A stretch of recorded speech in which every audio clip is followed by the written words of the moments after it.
I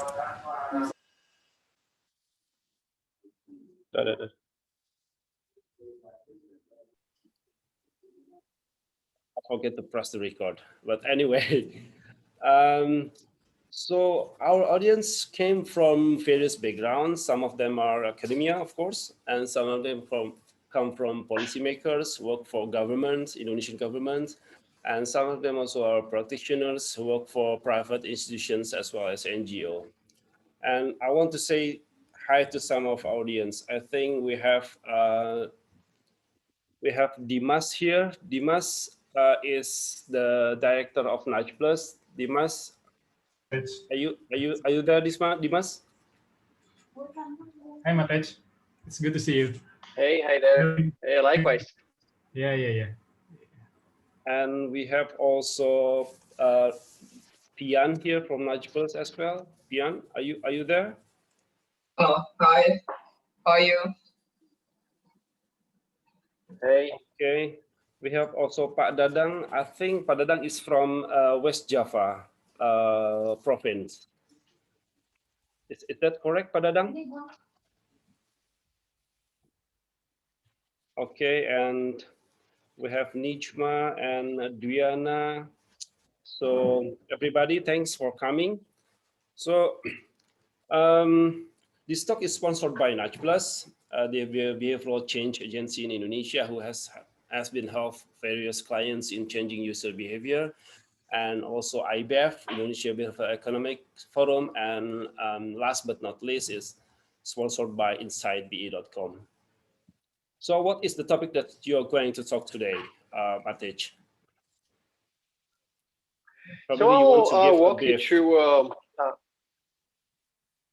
Yeah, so I'll walk you through 3 case studies that we have recently done for 3 different clients, and try to illustrate some of the theoretical insights, theoretical principles, and how they've been used in practice in business, and most importantly, what results they brought. Okay, cool. So the talk usually lasts for 1 hour, and so do you 30 minutes, is it enough for you to deliver the material, Matej? And we will end I think so. Yes. Yeah, I think half an hour is fine. I mean, let's be flexible. If it's more, it will be more. If it's less, it will be less. But I guess half an hour is more than enough. Okay, then.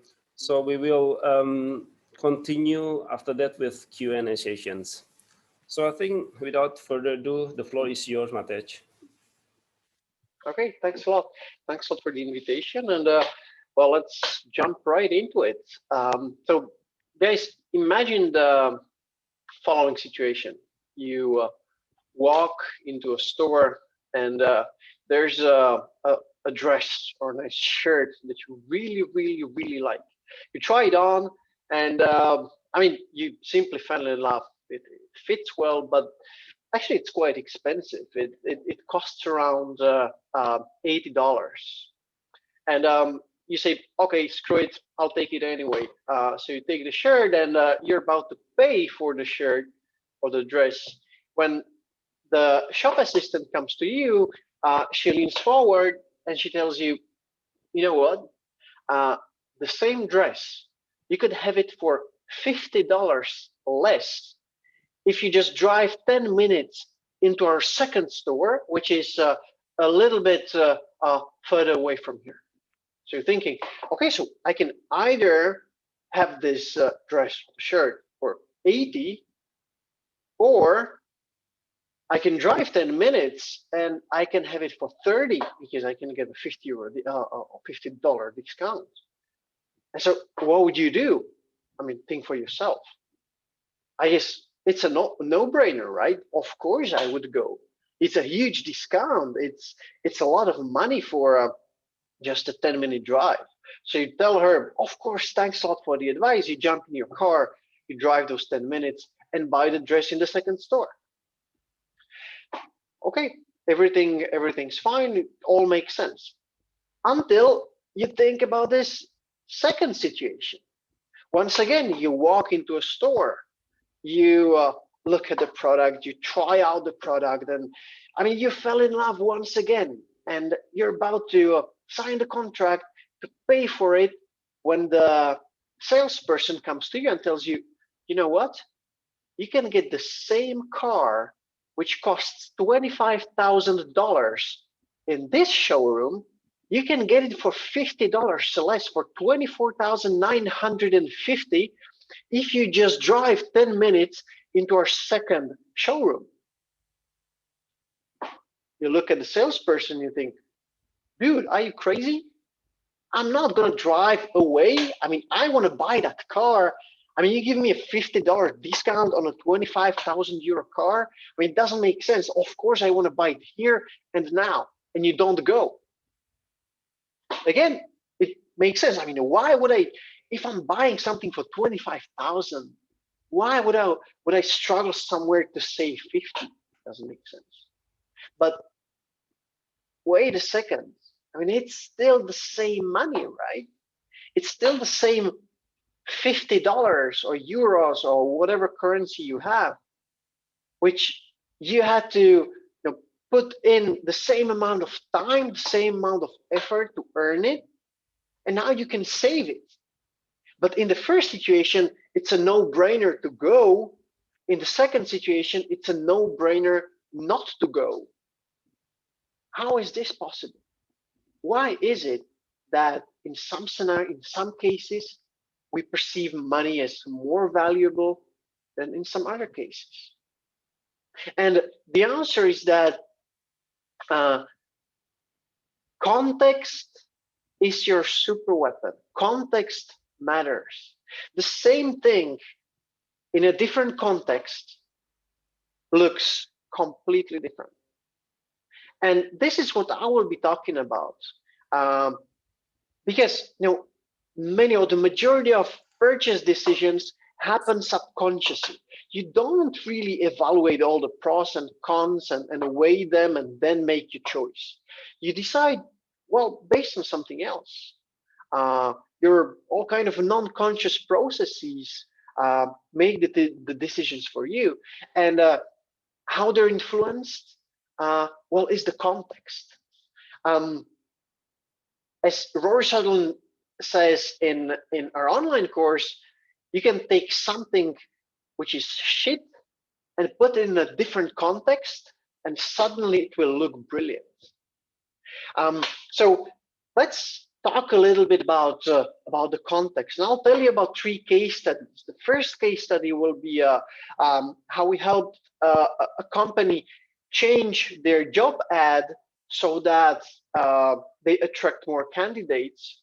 The second case study will be about a website where we increased conversions by 154% just by changing the context a little bit. And the third case study will be about an insurance company where we increased conversions of their direct email campaigns by 300%, just once again by changing the context. Because to change the context is so much easier, so much cheaper than changing the products or the price or to give discounts, to create some special offers. Before I jump onto the 3 case studies, let me tell you very briefly who we are. I was already introduced by Lori, but in brief, what do? We advise our clients on what to say and how to say it so that it works. I founded a company 5.5, well, it's nearly 6 years ago now, because well, I was simply in love with the topic. I love behavioral economics. I was daydreaming all the time when sitting in my corporate job. I was daydreaming about advising all sorts of companies about how they should change their pricing, how they should communicate differently, how they could reach and achieve great results just by applying some of the behavioral economics magic. So I thought, okay, I should try it out. And well, it's working out so far. We've been doing a lot of projects over the past 5 years, 6 years, for all kind of banks, insurance companies, telecommunications, utilities companies. And what I'm really proud of is something we launched, what was it, 3 weeks ago, Insightbe, because I realized as I was talking to more and more clients that what all these people really want is to see business applications of behavioral economics. And the truth is that when you Google behavioral economics, what you come across is the same stuff over and over again. It's how to increase tax collection, the examples around organ donation, the examples about paying taxes on time, and so on. And I thought, but isn't it a pity that there's no more emphasis on the business applications? And that's why around 9 months ago, we started developing this idea of Insightbe, which is basically a behavioral economics hub for case studies, courses, and how-to guides for marketing, sales, HR by the top minds out there. So we have around 20 or 30 partners, including huge names like Cowrie Consulting, like Ogilvy, like Nir Eyal. You probably know Nir Eyal, Rory Sutherland, and many others who share their insights, their case studies on Insightbe. So make sure to go to Insightbe and check it out, the best resource out there on behavioral economics in business. And well, I mean, this is how it looks on Insightbe. And this is the first case study I want to talk about. So how redesigning a job ad using behavioral insights attracted 3 times more candidates. So what did we do here? This was a telco company which was struggling with hiring people for the position of call center agent. And so when they called us, the first thing we did was that we looked at the job ads, and we saw that they're not bad at all. They're actually quite good. So we thought, okay, challenge accepted, but we'll have to dig a little bit deeper. So what we always do is that we try to understand what's driving or not driving the behavior of those who we want to influence. And by the way, I'll talk about that in much more detail next week in another webinar. What we see as the biggest mistake that marketers often make is that they only focus on how can I motivate my customers to do what I want them to do. And we approach the question from a very different angle. So we don't ask ourselves, how can we motivate them? But we ask ourselves the question, why aren't people doing what we want them to do?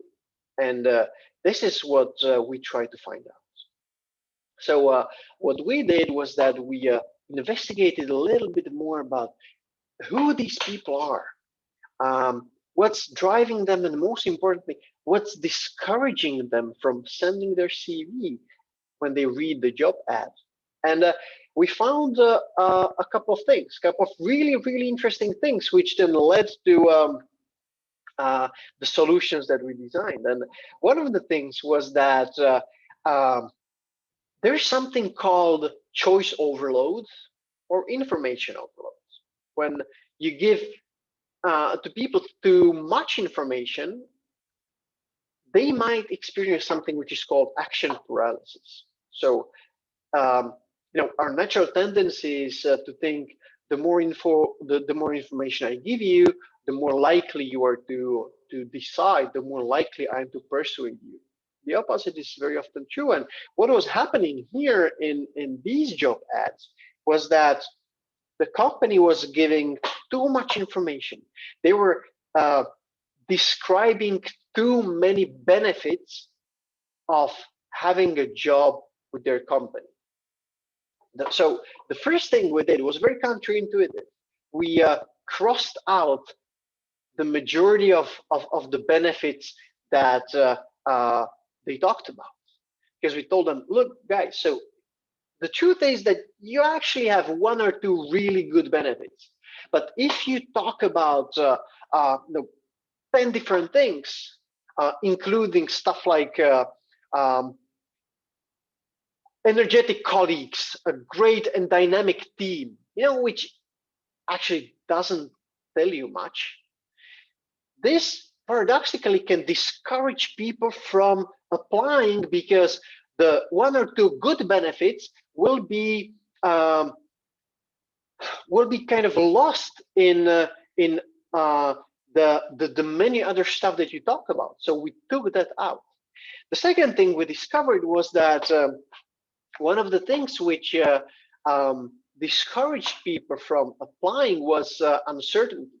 And by the way, uncertainty is a concept which I like a lot, is a concept which I think is undervalued, because uncertainty is one of the feelings, one of the worst feelings that your customers or people in general can experience.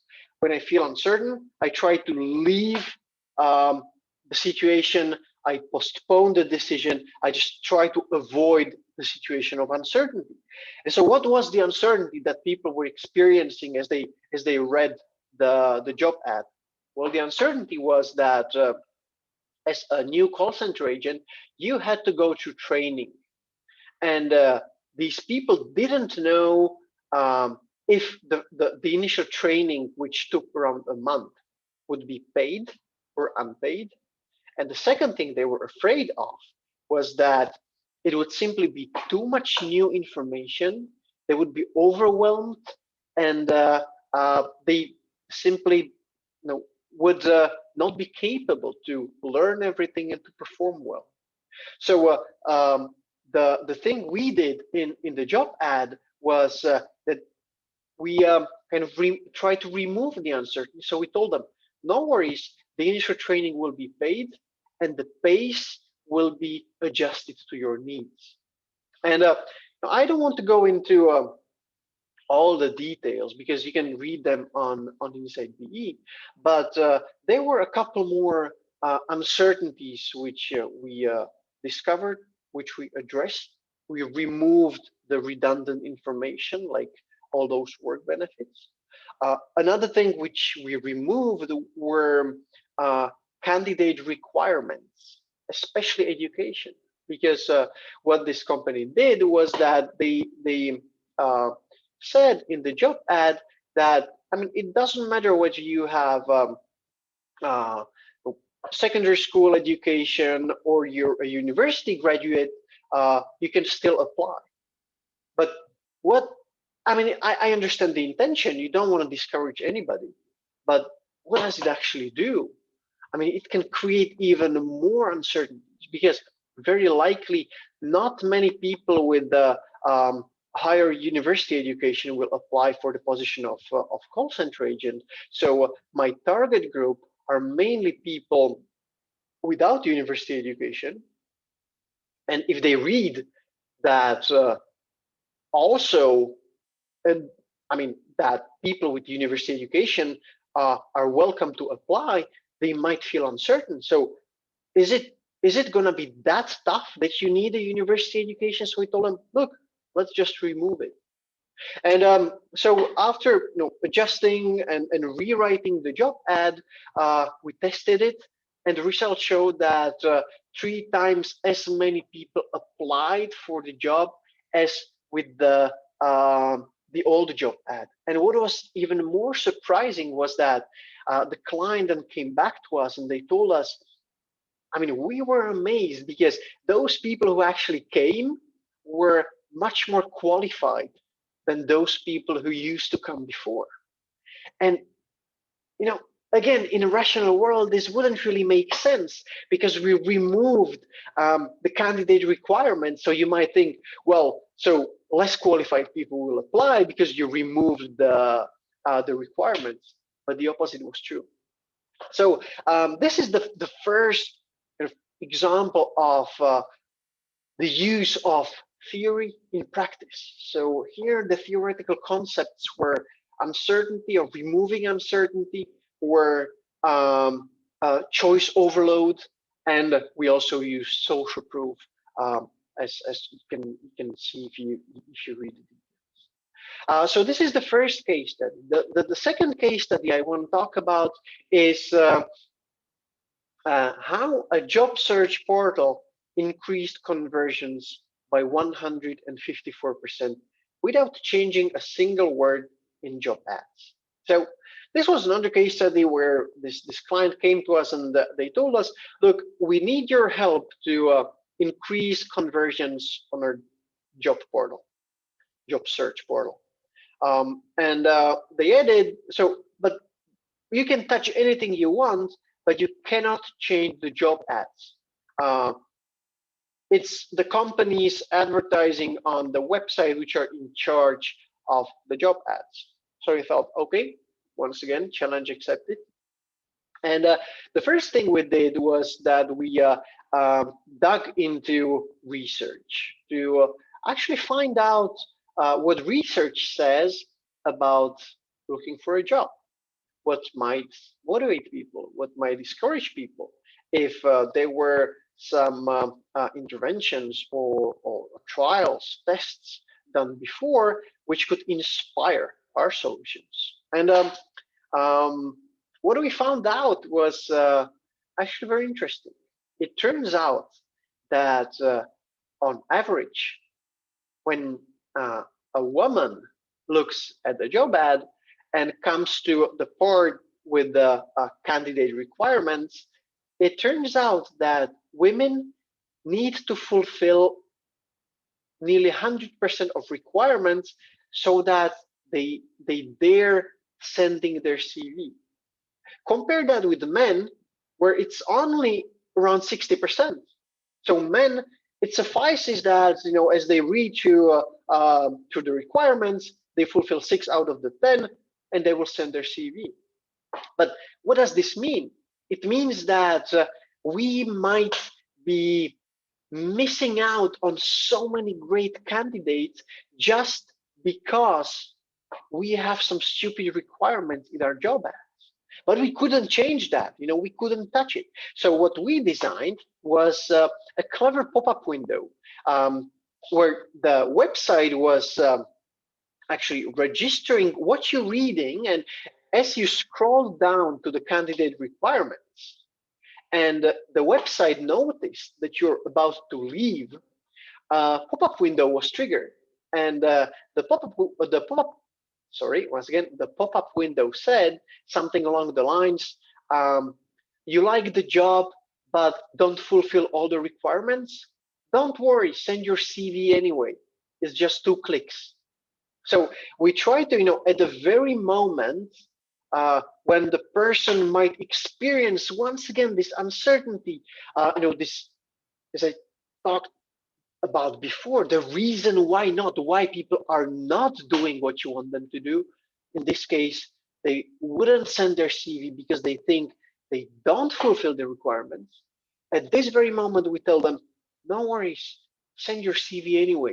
It's really, really easy. So we try to remove uncertainties at the right time, in the right spot. We tested it, and it turned out that this increased conversions by around 28 to 30%, if I'm not mistaken. But we also tested several other hypotheses. And the one which turned out to work best was once again very, very counterintuitive. Because when you think about it, when you think about looking for a new job, and imagine there are 2 job ads that you really like, and the jobs are very similar. In the first job, you know that already 50 people have applied. In the second job, you know that only 5 people have applied. So in a rational world, logically, where do you have a better chance of getting a job? Well, in the second case, right? Because fewer people have applied. But we also know that in situations of uncertainty, which looking for a new job definitely is, you tend to look at other people, how what they have done, how they decided in a similar situation. So we thought we came back to the client and we told them, look, guys, we would like to test something which you might think is really illogical, but we think it might work. We want to test telling people how many people have already applied for the job. And they were like, really? This is what you want to test? I mean, it doesn't make sense. But we managed to convince them. And when we tested it, it turned out that those job ads were just under the button send CV. We told people how many people have applied for the job already. Those job ads performed 138% better than those jobs where there was no social proof at all. And when we combine these two interventions, so social proof with the pop-up window, we achieved a 154% increase in conversions. Another beautiful example of how just by changing the context, just by understanding what's happening in the minds of those people who you want to influence, you can design very simple interventions which cost nearly nothing but can be super effective. We didn't touch the job ads, we didn't increase the salary, we didn't add more benefits. We just changed the context, and the results were amazing. And so we already talked about redesigning the what you say in the job ad. We talked about increasing conversions on a website. Let's now have a look at the third case study, which is about how an insurance company increased conversions of direct emails by 300%. So this was another client, an insurance company that struggled with a campaign which they thought would be super successful, but it failed miserably. What the campaign was about was they wanted to offer to their clients travel insurance for 1 year for free. Of course, the catch was that if you take up the insurance, in a year from now, it will be automatically renewed and you will pay for it. But I mean, the insurance was really good. The coverage was really good. You got it for free for the whole year. It was objectively, rationally a great deal. So when they sent it out and they saw that the conversion was nearly zero, they were a little bit confused. Why wouldn't people take up a really great deal, a really great offer? Doesn't make sense. In a rational world, everybody who reads the email would take it because it simply makes sense. And so when they called us, we and we saw what the problem was. We thought, okay, this is a great example of how we don't live in a rational world. So the problem obviously is not with the offer, which was good enough and was for free, but the problem is with something else. So we have to figure out what is standing in the way. What are the factors which discourage people from applying, from taking up the offer? And so we conducted what we call a behavioral audit. We try to understand what's happening in people's minds, in the customers' minds. What is it that's discouraging them? What are the spots where we could motivate them a little bit better? And now I want to walk you through 3 principles or 3 interventions we did in the direct email, which resulted in a 300% increase in conversions. The first one was reframing. You're probably familiar with the framing or the principle of framing, reframing. It's basically just about saying the same thing in different words. And in this direct email, the crucial part of the email was where we told people after the first 3 years, your insurance will automatically renew for €21.60. Because, I mean, this is where it makes or breaks. This is the bad news, which will definitely discourage them. So we thought, okay, we have to reframe this very negative message into a more positive one. So what we did was that we added a second part to the sentence so that you won't need to worry about your next traveling season. So suddenly, the information wasn't negative anymore. We directed people's attention to the positive side of the automatic renewal. So now we wanted to make them think about what's actually good about it. Okay, so I won't need to worry about if I have travel insurance or I don't the whole of next year. So this was one tiny change which we did, reframing negatives into positives. The second thing was the endowment effect. Many of you are maybe probably familiar with the endowment effect. What the endowment effect says is that we value things which we own more than things which we don't own.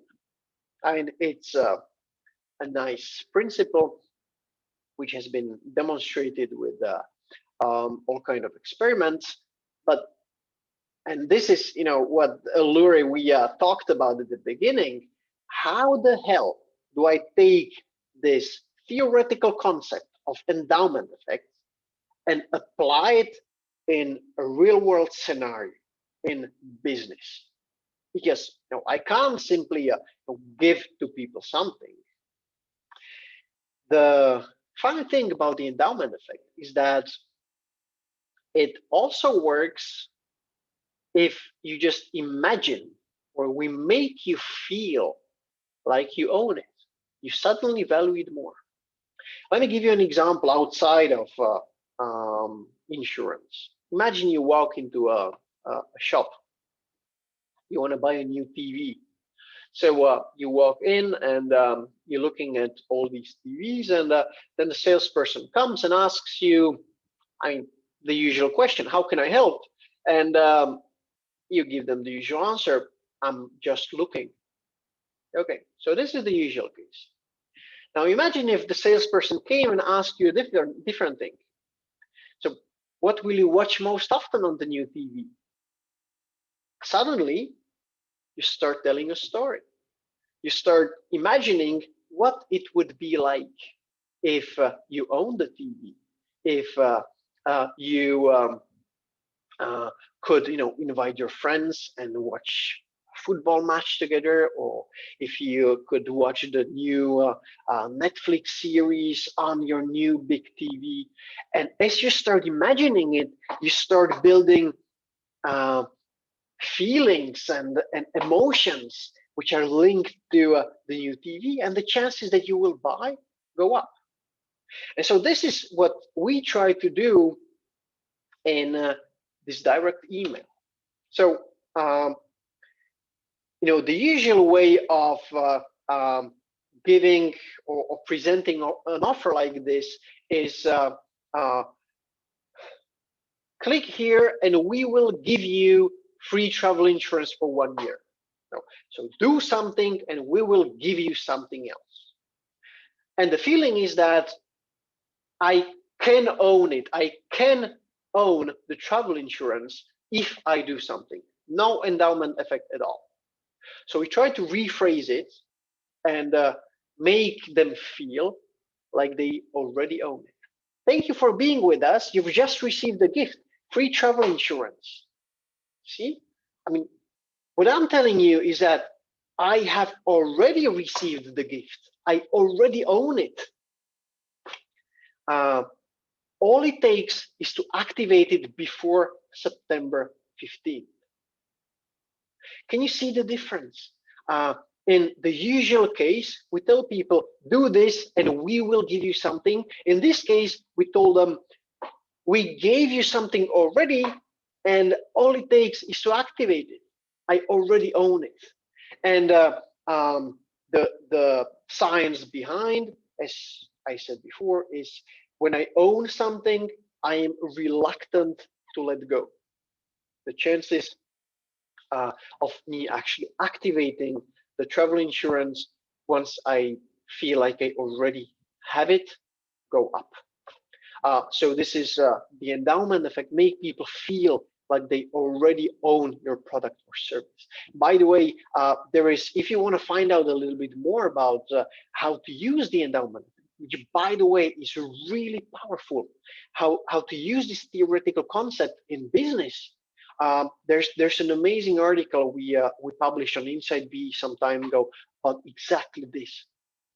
And so the third thing, and probably the most important thing we did in this direct email, was once again removing uncertainties, because so often we see that the number one reason, the number one barrier why people don't take up an offer, don't click, don't sign up, don't buy, is uncertainty.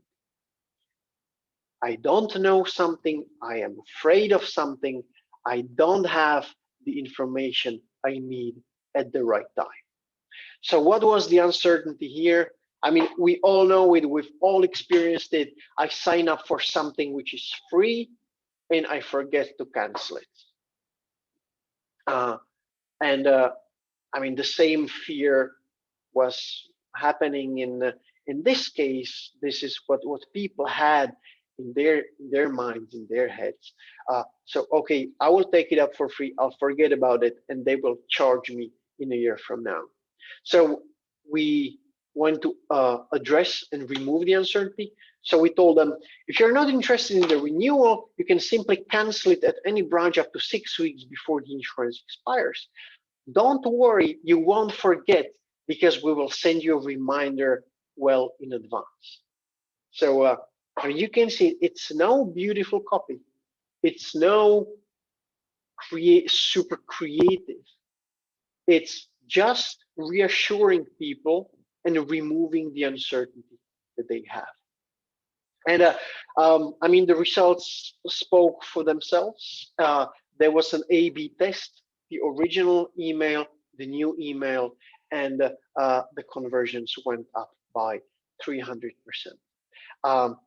Another amazing example about how science, when applied correctly in a business setting, can bring astonishing results. We didn't change the offer. We didn't make it more attractive. We just changed the context. We changed the way we described it, and suddenly people were much more interested in it. So to conclude, very often solutions to complicated problems can be quite simple. You just need the right tools and the right mindset. And the right tools are all these behavioral insights, the behavioral mindset, knowing how to apply science in business. And the mindset is this: not everything that makes sense works, and not everything that works makes sense. And you should approach challenges and problems with this mindset, because it will open so many new creative ways of looking at things. And if you combine it with the knowledge of behavioral insights, you have in your hands amazing, powerful tools, weapons that you can use at basically no cost and can bring you tremendous results. So thanks a lot for your attention, and I'm looking forward to your questions.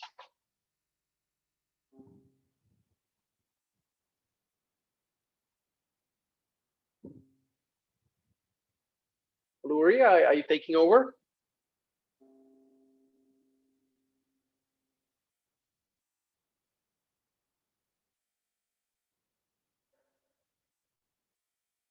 Okay, I guess you're thank muted. you. Oh, okay. Okay, thank you. We managed.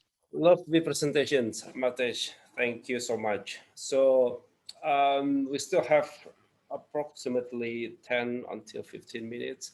And for those of you who have questions, please, you can type your questions in the chat platform, or you can raise your hand and you can speak directly to Matej. I'm really happy to answer your questions. And Luri, Yeah. we prepared a little gift from Insightbe to the attendees of the webinar. Can I tell them what it is? Yes, of course, Go ahead. Perfect. So guys,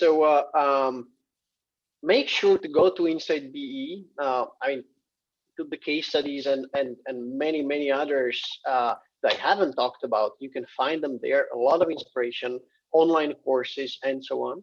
And so the little gift for you is that whichever membership, and they start really cheap, whichever membership you choose, we will upgrade it for free for you to the higher level. So if you take basic, you will get premium. If you take premium, you will get expert. So go ahead. You have exactly 1 hour to do this. I don't know what time it is in Indonesia right now. I think it's nearly 5 p.m. So you have until 6 p.m. Today. So 1 hour to, and whichever membership you take, we will upgrade it so that you get it for free. I mean the higher version. So thanks a lot, and looking forward to your questions. Thank you, Matej. So before I go through some questions from the participant, probably they are still figuring out what questions they want to ask. I have a quick question about context, Matej. So you talk about how important is context in designing and interventions, and as you know that most of theory in behavioral science and in behavioral economics are built in weird settings. Weird stands for Western, educated, industrialized, rich, and democratic settings. And most of papers in psychology and in behavioral economics are built in that settings. My question is regarding how are we going to understand and apply these concepts that you just explained before in a context that is different from those weird countries, such as Asian countries. We have totally different culture, let's say. So I want to know your opinion about this. This is a really general questions. Anyway, yeah. It's a great question, and the answer is that you should use science as inspiration. You shouldn't use science as especially behavioral science. It's not mathematics where 2 + 2 is always 4. So use science as inspiration. Use it as an inspiration about how to think of people, of their decision-making processes. But you still have to have this mindset that not everything that works makes sense, and not everything that makes sense works. And that's why if you use science as inspiration, it will help you to come up with amazing hypotheses. And that's fine if it's built on papers and research from the US, the UK, and so on. But you have to test it. you have to test it in your own environment. And it's not only about Asian countries.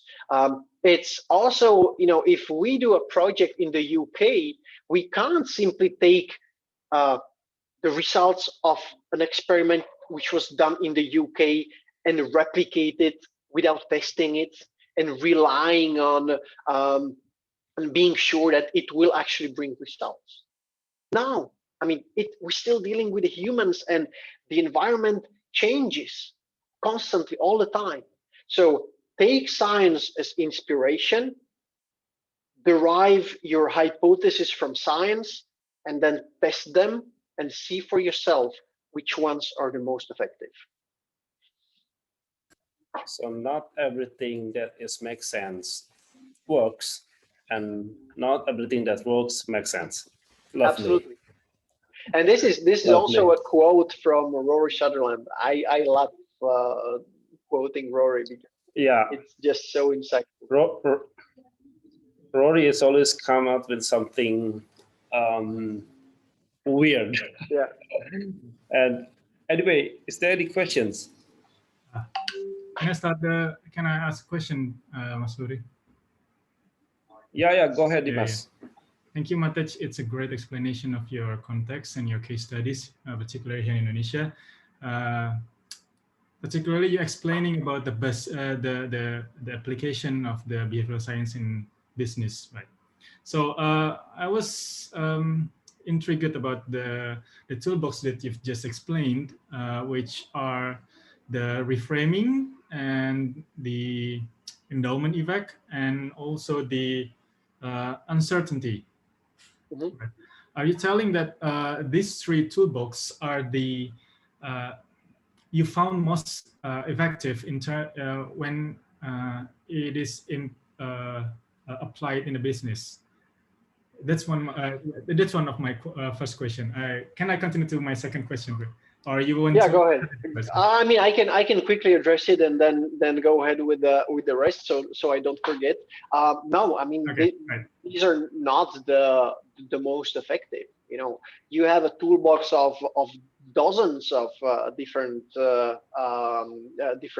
tools and insights and principles, and it simply depends on the situation, which ones can be used and which ones fit the situation. In this specific case, reframing the endowment effect and removing uncertainties looked to us as a really good fit. So I wouldn't say they are the most effective or the most important. Maybe thinking in terms of uncertainties and trying to figure out what's holding people back, that's really, really important. So if I would like you guys to remember something from this webinar, it would definitely be understand the uncertainties and remove them. So yeah, in my opinion, this is one of the most important things you should look at, but it doesn't mean that it's the most effective. Right. Yeah, thank you. Yeah, it's interesting to talk about the uncertainty, right? Because particularly in behavioral science, behavioral economics, psychology, and any science that related to it, uncertainty deals with how humans process the information, right? And when humans process information, it deals with the mental energy called attention, right? So we have the limited attention, and then you just explained about the choice overload, tyranny of choice. That's the effect of we having a limited working memory load. Right? It's interesting to address that kind of uncertainty when we want to design the intervention. But I just wondering whether you have, maybe you can share is there any specific way you've done before in identifying these uncertainties when you want to design the interventions? Mm-hmm. Well, it's really difficult to figure out what the uncertainties are from behind your desk. You have to talk to your customers, and so basically, what we very often do is, and we work with the large companies. We always look at what are the questions that customers, people ask, in call centers, in live chat, in I don't know, if we work for a bank, what are they asking at the branches? Because it's very likely that what they're asking about is really what's bothering them and what's holding them back. And if one person asks, I mean, it means that probably 100 others have not asked. So this is the place to start. Listen to customers, what they're asking about, and then you have to go out and you have to speak with people. You have to take them through the buying process or the decision-making process, and basically do all the qualitative research to figure out what are the uncertainties which they experience. So what you've done was collecting the primary data to get that uncertainties before you design intervention. So what is primary data? I mean, you collect the response directly from your stakeholders, your consumers. Yeah.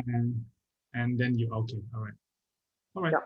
I mean, that's a really good starting point, because it can give you a lot of hypotheses when it comes to what could be the uncertainties, which you can then verify with a large number of people.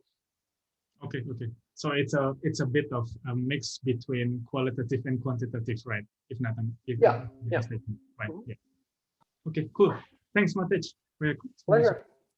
Thank you, Dimas. Thank you, Dimas. So basically, Dimas is also came from psychological background.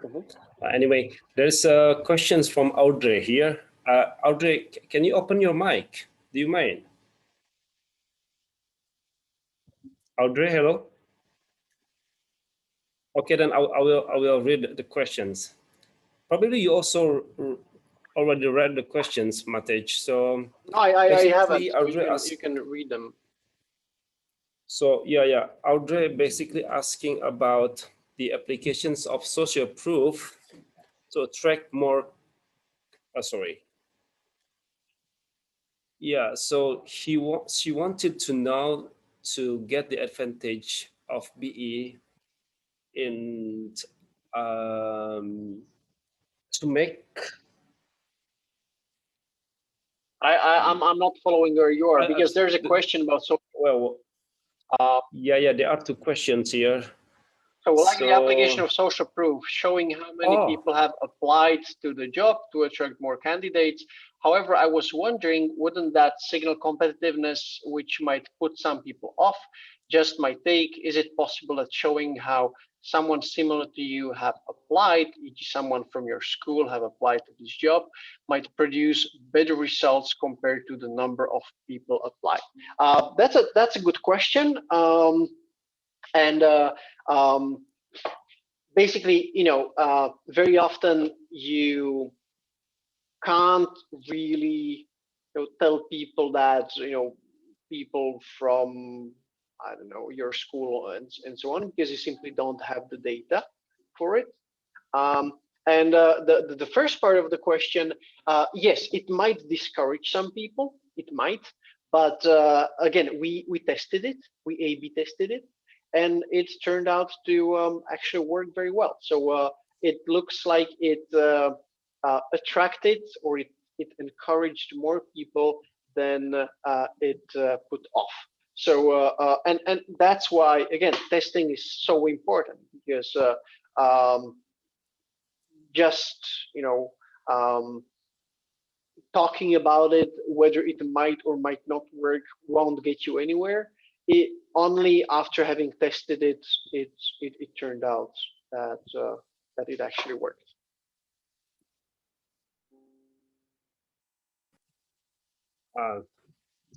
Next question is from Sophia.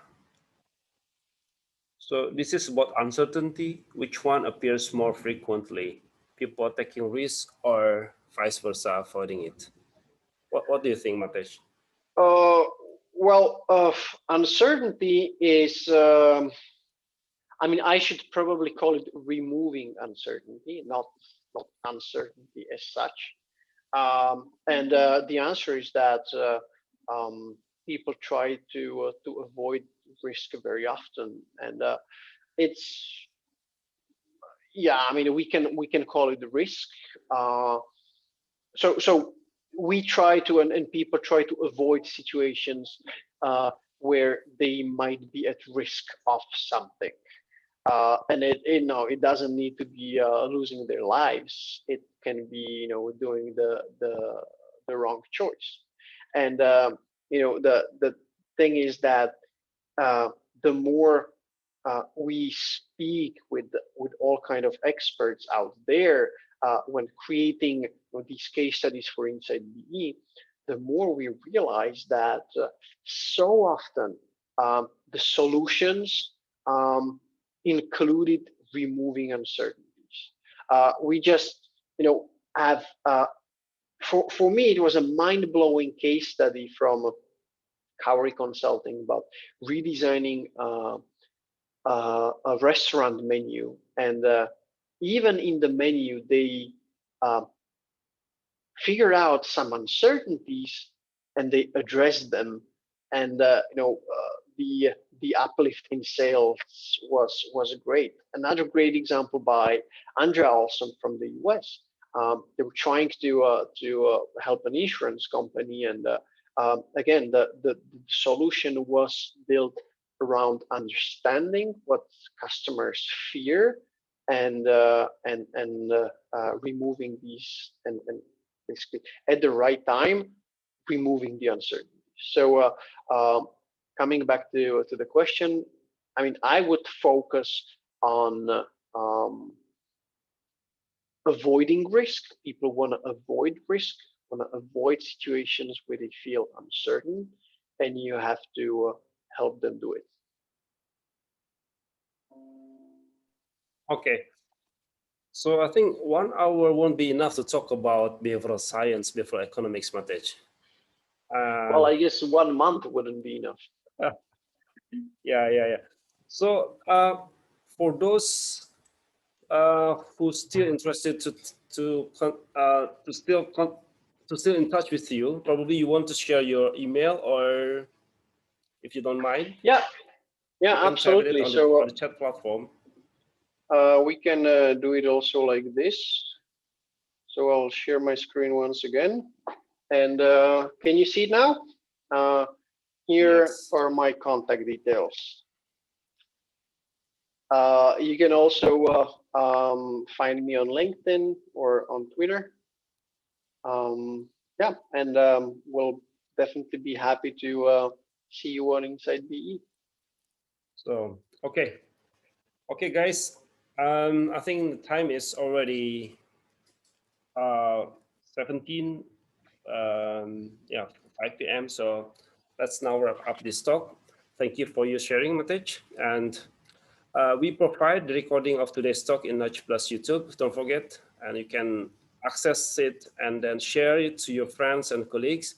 And again, thank you so much, and see you in the future of Nudgeplus talk next month. Thanks all. Thanks a lot for having me, and thank you so much. enjoy the rest of the evening. Bye-bye. Thank you, Matej. Thank you so much, Matej. Thank you, Mas Luri. Thank you, Dimas. Thanks, everybody. Thank you. Take care.